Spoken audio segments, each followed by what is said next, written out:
A reading from the Gospel of Mark. A leper came to him, begging him, and kneeling, he said to him, "If you choose, you can make me clean." Moved with pity, Jesus stretched out his hand and touched him and said to him, "I do choose, be made clean." Immediately the leprosy left him and he was made clean.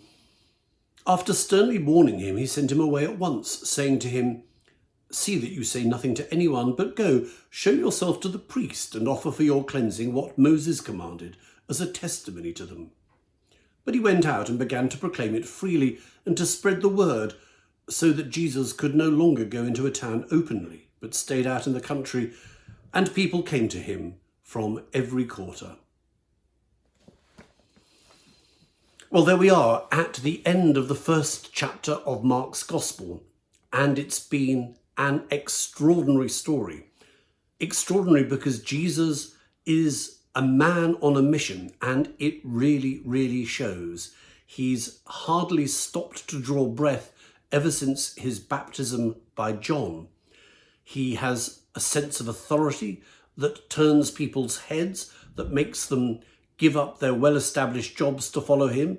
He holds a synagogue absolutely rapt to attention by the way in which he teaches, and he's been busy going out teaching and healing around all their synagogues, as Mark tells us.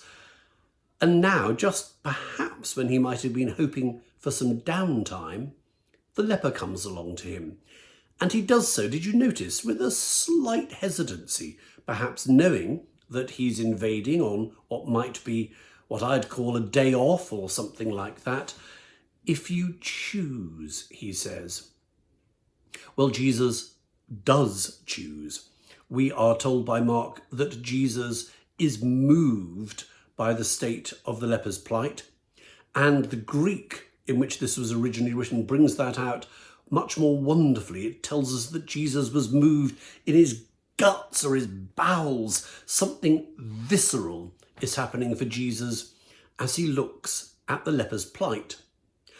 And when we look at Mark's Gospel and we remember what we know about how lepers were treated 2,000 years ago, Jesus was probably moved as much by the way in which society had treated the leper, ostracised, shunned at the very limits or edges of society. Jesus was probably moved at least as much by that as by the actual medical condition itself. Jesus is moved, and he does choose. There's something there for us to pick up about making sure we know what our priorities actually are, even when we're trying to have a day off. And there's something there about exactly how we bring them to happen. Jesus gives the leper some extraordinary instructions. He tells him not to go talking about his miraculous cure. Jesus doesn't need the fame. There are shelves full of books in theological libraries about why Jesus constantly asks people to be rather secretive in Mark's Gospel.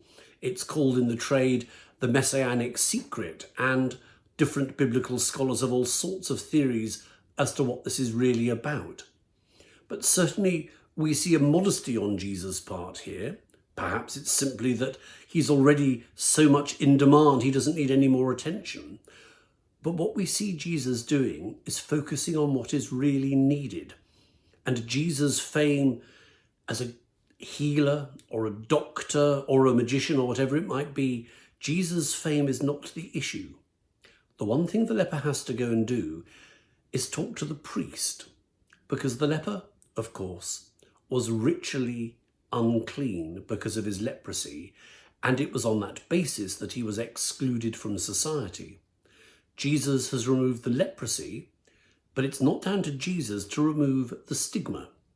So he's told to go and fulfill the religious requirements that will allow him to be made a proper functioning member of society once again. That, in Jesus' eyes, is what the man really needs, and that's what Jesus does for him. The mission of the gospel is undimmed some 2,000 years later. At St. James Cathedral, we try and play our small part in bringing good news to the world through our feeding ministries and other such things. The need is always there, and it's a need which is impossible completely to satisfy. In another passage in the Gospels, Jesus does remark, "You will always have the poor with you." The important thing for Jesus in his mission to show the world good news is to show the approach that needs to be taken to curing evils, to bringing the dignity of all human being to the forefront. Jesus gives us a very good example of that in this brief, powerful story. I hope we can take it away and use it as a way of reshaping and refocusing our life in all that we do, no matter how busy we might be, because the needs of the gospel, the needs of the good news, demanded it of Jesus and to demand it of us as well. Amen.